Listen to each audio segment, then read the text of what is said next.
Hi, welcome back to Off the Iron with Rob and Andre.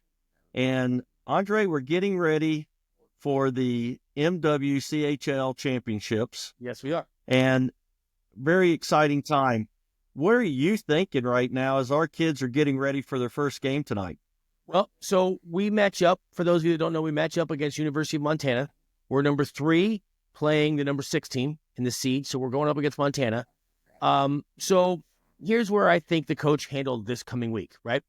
I think the coach probably, as far as looking at the other team, when you get into the playoffs, first of all, let's step back. They call the playoffs the second season for a reason, right? It's a whole new It's a whole new season. It doesn't matter what your ranking is, whether you be NHL, MWCHL, NCAA, they call it the second season for a reason, right? Because if you're in it, you're in it. You deserve to be there. You think you deserve to be there no matter what your ranking is. And as the other team, you can't take that team lightly, even if you're ranked above them. So that being said, I think what the coach probably did is he went in this week and only made a reference to the other team, in this case, University of Montana, with their systems and how they play, right? So here's what we'll do with a forecheck. Here's how we'll handle our breakouts. Here's how we'll handle our power play. He'll talk about that and make references to the other team with regards to that. But I think given the run that we're on right now, even with this, the most recent loss in the finals of the Wasatch, you're still made it to the finals. So I think the coach is focusing on this upward trend that we're on and keep playing the way we're playing. Yet you can make a reference to having played them already this season. We beat them back in November 3-1. Okay, but you don't want the boys to rest on that, right? And you don't want that to be in their heads because again, second season, man, is anybody's game. Yeah. Do you see from when we started this season to now and going in here, have you seen our team change or the coach change anything? And yeah. The other thing is, is this the time of year when you do make any changes and worry that, the team's already seen you once, you beat them 3-1. Are they going to play us the same or are you going to play them the same? I think it's a good question. I think the changes that I've seen in our team is, if you remember, I think back early in the season, we relied on ourselves in the third period a lot, right? Whether it be a tie score and we would break away and take that lead in the third, or we would either be coming from behind to come back. The change I've seen in our team, instilled by the coach, no doubt, is come out hard in the very beginning and dictate the pace of the play from the very beginning. So in that sense, that's the change I've seen. I don't know if you agree. I think that's the change I've seen. But also what I would do because of that is I would not say to change anything, play the way that got you here. You are in these playoffs for a reason. You're seated high for a reason. Let's not change anything, right? What did Lombardi used to say? I'm going to tell you what play I'm running. You still have to stop it. Still stop it. Yeah, exactly. What I saw from last year to this year is what you just said, how we come out dictating the play. I also see a higher maturity. We don't get suckered into bad penalties. Sure. We've been really, really disciplined. And the way that we go at it, I love our depth, how much we hammered. When you're the other coach and you're about to play Utah, how do they what are they going to try to do? Because I don't see this team being able to keep up with our speed. No, you're right. And so now what you do at this level, if you're the other coach, you run the risk, and this is a balance, right, that you have to consider, which is, am I just going to run my top 2 lines against Utah, right? Maybe 1-2, 1-2-3, 1-2, 1-2-3 as far as the lines, to try and maintain and stay with them. But then I risk the third period and my top 2 lines being conked out. I don't think you do that. I think you got to run the 3 lines. I think the opposite way. And I think most coaches do. Maybe you agree. I think you've got to run all 3, or maybe they carry 4, whatever they carry. If they carry 4, I would probably run all 3 to start. I don't know about 4.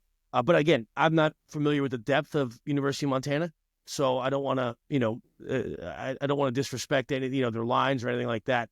But I think you don't start really shortening the bench till later on, Well, and and then you have tomorrow night. Right. And then that's Friday, and then you still try to play for Saturday. Yeah. And what did Herb Brooks say is, I don't practice to lose. I practice to win the gold, right? Absolutely. So, Absolutely.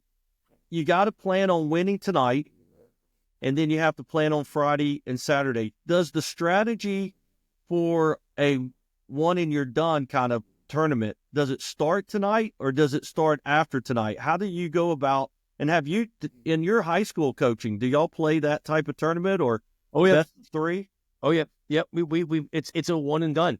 So, which I like, right? Because as a coach, you never want to take a team for granted. And you may be the top. I mean, we've done this in our high school where we've been the number one team playing against the 16 team, right?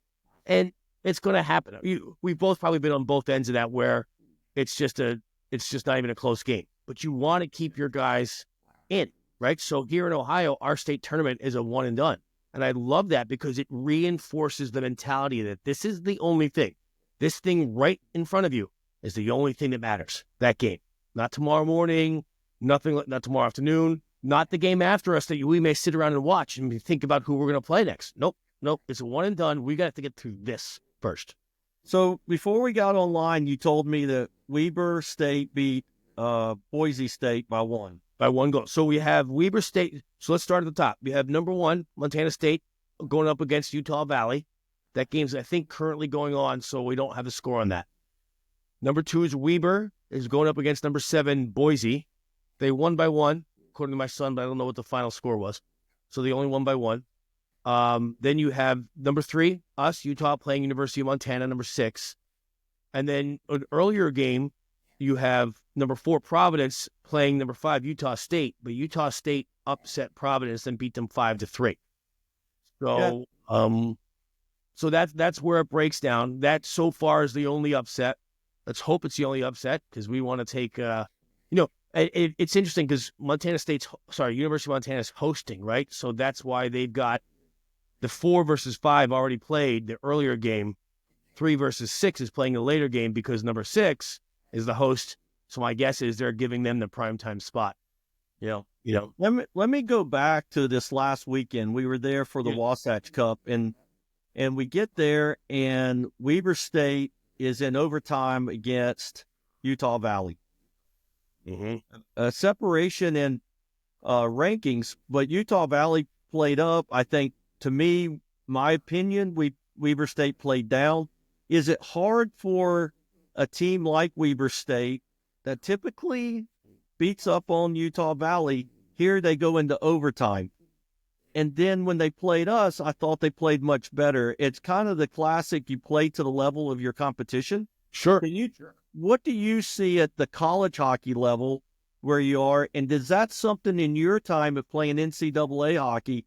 Was it tough for you to play a lower level team, or did you get really pumped up to play a higher level team?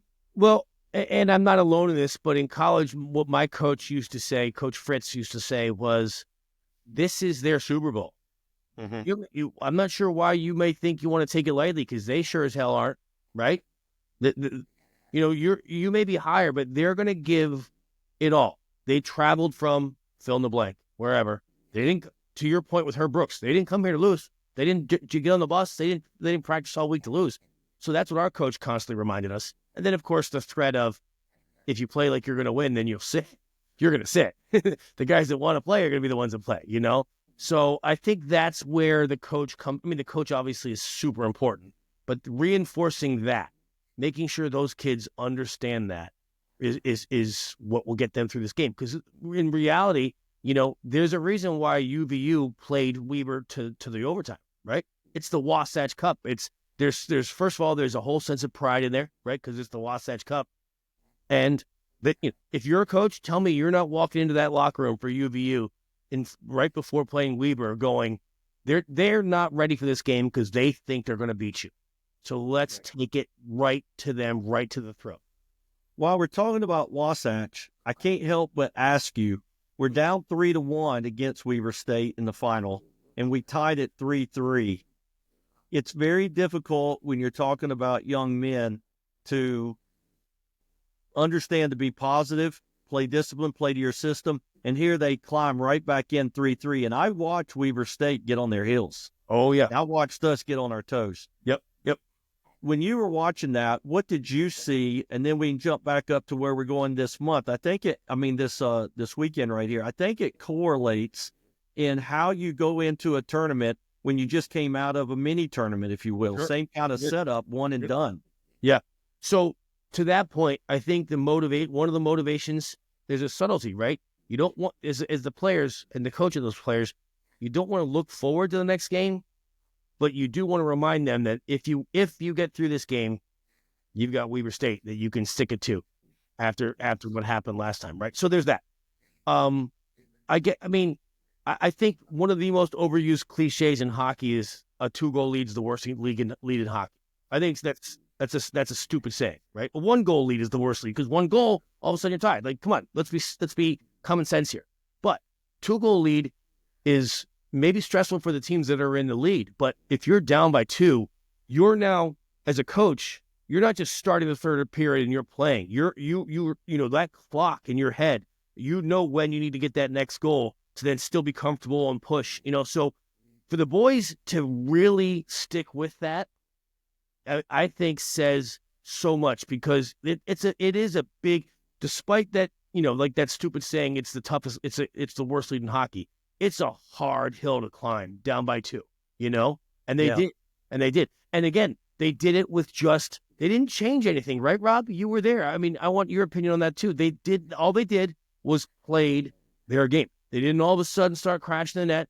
They didn't all of a sudden start different kinds of forechecks and this and that. They just played their game. Now that's but to pump their tires. Last year, I'm in Spokane, Washington, and we're down by, I think, at one point 4 goals in the championship game.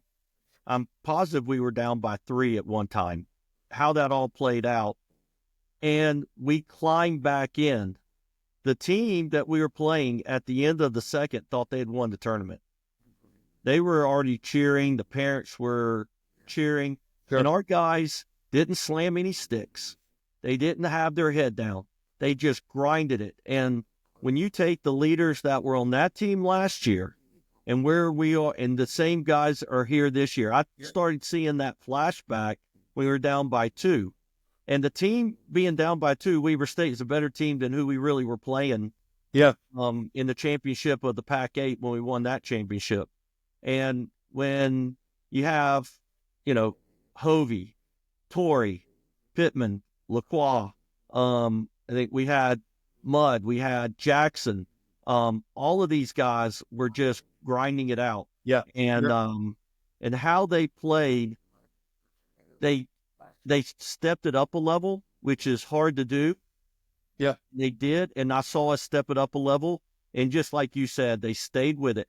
The other thing I look at, and I played for different coaches. I played for some loud coaches that were very annoying to play for. Sure. But the ones that I really liked were just like our coach, Cornelius. He is calm. Even when we have a bad call, he didn't throw a temper. Which he proved that last week, because we faced that a few times. But go on. He kept that team in line because they looked to him as their overall leader. Our assistant coaches who've all played there as well, they all stayed calm. They didn't, lose their cool. And our guys didn't lose their cool on bad penalty calls. We even scored a shorthander. Oh, yeah. And that was, I think that was Torrey. Yes, it was.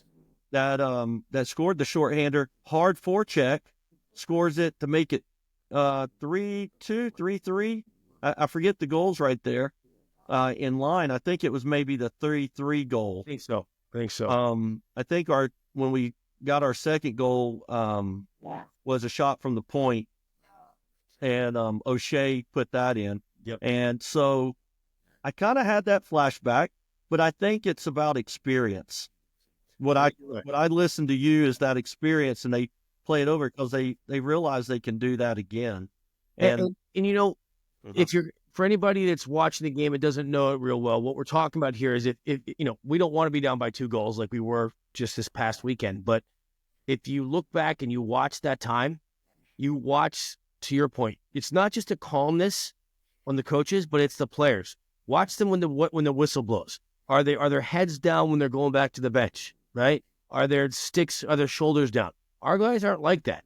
You're down by 2. You see a team like that as a coach. I see that. I'm like, oh, boys, come here. Let's talk. We got it. We got it. I totally agree. Yeah. You know? I watch teams go from the bench to the face-off with energy, and I recognize that. I used to watch a team that when they scored, they didn't even cheer. Yeah. They just went straight to the face-off, and I would turn around like, what the hell? Who are we playing? They were ready for another. And our guys were ready for another. I think they're up for this weekend. And they've done just a great job to get themselves there. Any closing thing you want to tell us? So we got we got University of Montana today. We're about to play. I want to get this out for everybody to see that and hear what you had to say. And then we've got, do we know who we might play tomorrow? When we win tonight, we would be back up against Weber. Okay. Oh, which is great. I think that's what the boys want, you know? The boys want both those games. They want a game against Weber. They want a game against Montana State. They'll play any game, but I think that's what they're circling on the schedule, right? Which I like. So well said. Bring it on. All right. Well, hey, thank you. This is always fun to talk to you. I like getting your insight, and I'm going to put this out for all of our families to get to see right now. And I'll talk to you soon, and let's watch this game tonight. All right. See ya. Bye.